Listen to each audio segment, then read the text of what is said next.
Alright, folks, first things first. I know this episode is dropping a little late. We're already staring down the barrel of the Chinese Grand Prix weekend, and here I am just now talking about Australia. My bad. Life got in the way, but trust me, this one's worth the wait. Because the 2025 Australian Grand Prix was absolute chaos. Crashes, surprise leaders, strategy blunders, and a few final laps that had everyone sweating through their overpriced McLaren hoodies.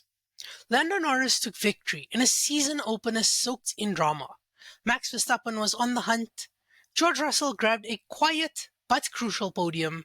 Antonelli made headlines with a fourth place debut that almost got taken away until Mercedes pulled out the rulebook and smacked the FIA into submission. So yeah, it's Friday, but grab your earbuds, buckle up, and let's rewind to one of the wildest starts to an F1 season we've ever seen. Before the lights even went out, Isaac Hajjar stole the headlines in the worst possible way. The poor guy crashed at turn 2 during the formation lap. I repeat, the formation lap. The start was aborted and Hajjar was left sulking in the gravel, helmet on, dreams crushed. Brutal, right? Then came Lance Stroll. The Canadian Chaos Gremlin actually made a bold move. Starting on extreme wet, while the rest of the grid played it safe with inters. But then he blinked. Before the second formation lap, he swapped to inters. And guess what? They may have been the worst decision of his weekend.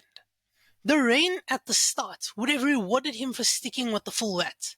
Classic Lance. So close to be a genius, but just not quite.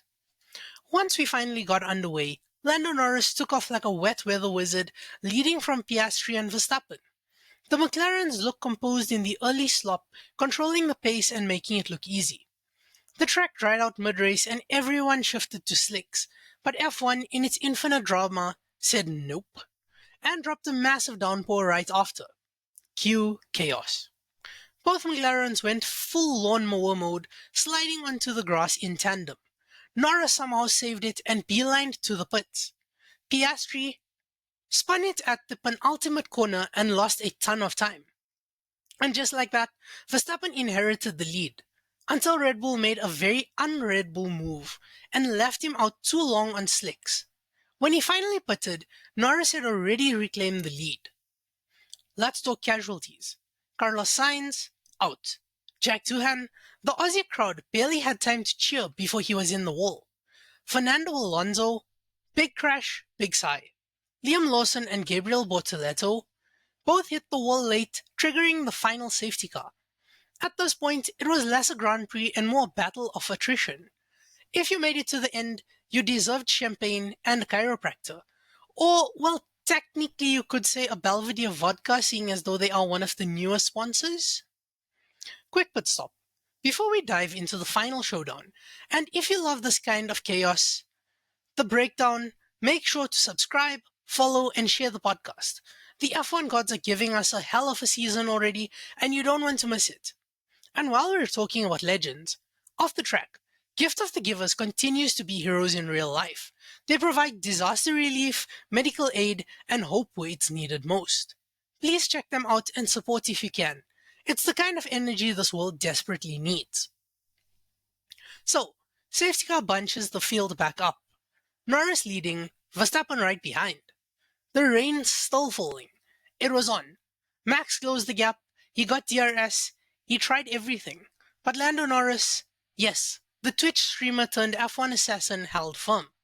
Defensive lines tighter than Ferrari's budget. Across the line, Norris wins the 2025 Australian Grand Prix. His first ever season opening victory, and in conditions that made Spa 2021 look like a swimming pool warm-up. His reaction, it was an amazing way to start the year, and it was tricky conditions.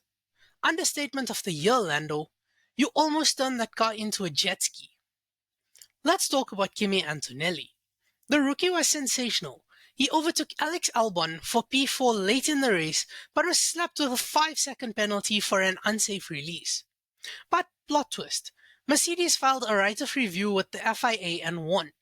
The penalty's been rescinded, and Antonelli officially finishes P4 on debut. Unreal. Toto's probably already getting his face carved into Mount Brackley. Albon still deserves major props for P5, followed by wet weather god Lance Stroll in 6th. Rounding out the top 10, Hulkenberg, Leclerc, a recovering Piastri, and Hamilton, who, yes, briefly led the race thanks to a slick gamble, but ultimately had to settle for P10. So, McLaren drew first blood. Red Bull got rattled, Mercedes are quietly collecting podiums, and Ferrari, yeah, we're still waiting. Next up is Shanghai, a track that returned to the calendar last year and always brings the spice, long straights, weird weather, and plenty of room for redemption. Or disaster. Can Lando do it again? Will Max get revenge? And will Ferrari remember they're a racing team and not an Italian soap opera? Hit that subscribe button, tell your friends, and stay locked in. I'll catch you after China. Now, if you'll excuse me, I need to wring the rainwater out of my socks.